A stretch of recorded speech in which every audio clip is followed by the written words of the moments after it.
Salve, salve galera do oitavo ano. Vamos continuar a falar sobre a regionalização do espaço mundial.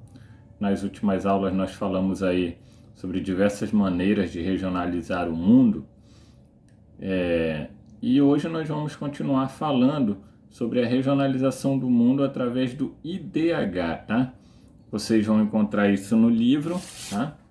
Aqui, a partir da página 77, né? Eu coloquei lá na atividade as páginas para vocês lerem. E nós começamos falando hoje sobre o IDH. O IDH é o Índice de Desenvolvimento Humano. Ele é uma medida, um mecanismo de avaliação da qualidade de vida. Ele mede as condições de vida dos países. Foi um método para avaliar a qualidade de vida dos países criado pela Organização das Nações Unidas no ano de 1990. Tem um órgão das Nações Unidas que foi criado para fazer essa avaliação, que é o PNUD, o Programa das Nações Unidas para o Desenvolvimento. Esse órgão ele é responsável em, de tempos em tempos, avaliar a qualidade de vida dos países, analisando 3 áreas: a expectativa de vida ao nascer, a escolaridade da população e também a chamada renda per capita ou PIB per capita, tá? Mesma coisa. A partir da análise desses 3 indicadores, aí o Programa das Nações Unidas para o Desenvolvimento atribui uma nota a cada país. Essa nota, por incrível que pareça, ela varia de 0 a 1. Isso mesmo, de 0 a 1. Portanto, a nota do IDH é um número decimal, não é um número inteiro. Por exemplo, só para vocês terem uma ideia, se vocês olharem no livro lá na página 79, vocês vão ver que o primeiro IDH do mundo, o país que tem o melhor IDH do mundo, é a Noruega, que tem um IDH de 0,949. O Brasil, por exemplo, ocupa a 79ª posição de número 79. Tem o IDH de 0,754, tá? Então, as notas do IDH, elas são assim, elas são números decimais, tá, gente? Não são números inteiros, então ela varia de 0 até 1. Então, com base nesses 3 indicadores, expectativa de vida ao nascer, que é mais ou menos a média de anos vividos que a população de um país consegue atingir. Então, por exemplo, no Brasil, a expectativa de vida hoje, quando um brasileiro que nascer hoje no Brasil, a expectativa é que ele viva, em média, cerca de 77, 76 anos, mais ou menos por aí. Quanto melhor a qualidade da saúde de um país, mais essa pessoa viverá.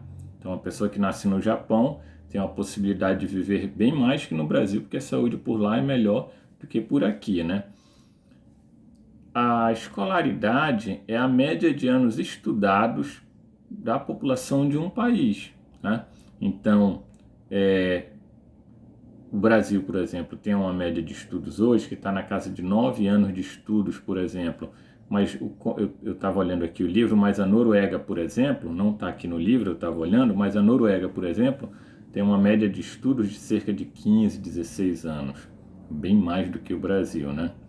Quanto mais uma pessoa estuda, melhor é a sua renda, melhor é o seu nível de informação, tá, de cidadania. E o PIB per capita, ou renda per capita, é o produto interno bruto dividido pela população, tá? Então, quando nós falamos PIB, PIB, produto interno bruto, são todas as riquezas que um local consegue produzir no decorrer de um ano, tá? Quanto maior for o PIB de um país, mais rico esse país é. O que muitas vezes não quer dizer nada. Dividindo o PIB pela população desse país, aí nós temos a chamada renda per capita, ou PIB per capita, né? Obviamente que quanto maior for o PIB, geralmente maior será a renda per capita. Mas isso muitas vezes esconde as desigualdades. Por exemplo, um país que nem o nosso tem uma renda per capita que não é tão baixa. A renda per capita hoje do Brasil está na casa dos 11, 12 mil dólares, porque o PIB, renda per capita, esses números eles são calculados em dólar, porque o dólar é a moeda internacional, tá, gente? Então, muitas vezes um país tem uma renda per capita alta, mas na verdade sua população vive mal, porque o PIB ele esconde as desigualdades sociais de um país, que não mostra a realidade de um país. Então a gente tem, por exemplo, países árabes, países produtores de petróleo, como por exemplo a Arábia Saudita, que tem rendas per capita altíssimas, mas a maioria da sua população vive mal. Mas a renda per capita ela é uma média, ela é o PIB dividido pela população. É quanto a renda per capita é quanto a população aqui, qual é a parcela desse produto interno bruto que cada pessoa tem em um país. E muitas vezes isso não é muito real, tá? Muitas vezes a renda per capita é alta, mas na verdade muitas pessoas não têm essa renda. Porque às vezes as riquezas elas ficam concentradas numa minoria da população, como é o caso do nosso país, que tem uma renda per capita que não é tão baixa, tem um produto interno bruto alto, mas a maioria da sua população vive mal, porque a maior parte dessa riqueza está concentrada nas mãos de uma elite nacional, tá? Então o IDH avalia esses três indicadores: expectativa de vida ao nascer, escolaridade e renda per capita, e atribui uma nota que varia de 0 a 1. De acordo com a nota recebida, os países eles são classificados em 4 grupos: os países com IDH muito elevado, os países com IDH elevado, os países com IDH médio e os países com IDH baixo. O nosso país, por exemplo, ele está classificado no grupo dos países com IDH elevado, tá? Mas ainda está um pouco distante dos países com IDH muito elevado. O IDH ele tenta mostrar o seguinte, gente: o objetivo do IDH é mostrar que não basta um país ser muito rico, ter um produto interno bruto elevado, para que sua população tenha boa qualidade de vida. É muito importante que esse país, que as riquezas desse país sejam bem distribuídas, que os serviços de educação e de saúde tenham boa qualidade, que os impostos sejam bem aplicados. Isso é que é importante. Nós temos no mundo países que são muito ricos, e, entretanto, tem IDHs que não são bons, como é o caso do nosso próprio país, que está entre as maiores economias do mundo, mas tem uma qualidade de vida ruim. O IDH também ele é um indicador que ele é considerado um pouco simplificado, reduzido, porque ele só avalia 3 áreas: saúde, educação e renda.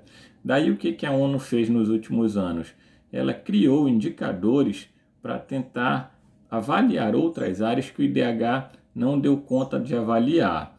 E aí, se vocês olharem nas páginas 78 e 79 do livro, vocês vão ver lá esses indicadores que a ONU criou. Então a gente tem, por exemplo, o Índice de Desenvolvimento Humano Ajustado à Desigualdade, o IDH-AD, que ele avalia a questão da desigualdade social em um país, como é a concentração das riquezas, como essa riqueza é distribuída, tá? E nós temos o Índice de Pobreza Multidimensional, que é o IPM, que avalia as privações, aquelas coisas que grande parte da população de um país não tem acesso, tá? Como, por exemplo, acesso à educação, acesso à saúde, né? A água, eletricidade, né? Tem também o Índice de Desenvolvimento de Gênero, que avalia o IDH, ele utiliza o mesmo método do IDH, só que ele avalia o IDH feminino e o IDH masculino, tá? E tenta comparar nos países como é a qualidade de vida para as mulheres e para os homens. Aí tem também o Índice de Desigualdade de Gênero, que avalia as condições de homens e mulheres no acesso ao mercado de trabalho, à renda, né? Então, esses 4 indicadores, eles tentam acrescentar ou complementar o IDH. Vocês vão ler melhor isso nas páginas 78 e 79, tá, gente? Então, esses indicadores sociais foram criados para avaliar a qualidade de vida no mundo. Agora, vale ressaltar que a qualidade de vida, para se avaliar a qualidade de vida, outros indicadores também, outros elementos também podem ser utilizados, como, por exemplo, o acesso à água potável, o acesso à internet, o acesso à segurança pública, a liberdade de expressão, o acesso das pessoas ao voto, a participação na política, isso também é muito importante, tá, gente? Então, são outros indicadores que existem. Isso aqui foi apenas uma breve explicação. Vocês vão ler as páginas do livro para ter outras informações, né? Façam a atividade que eu enviei para vocês e quando vocês acabarem, devolvam para mim.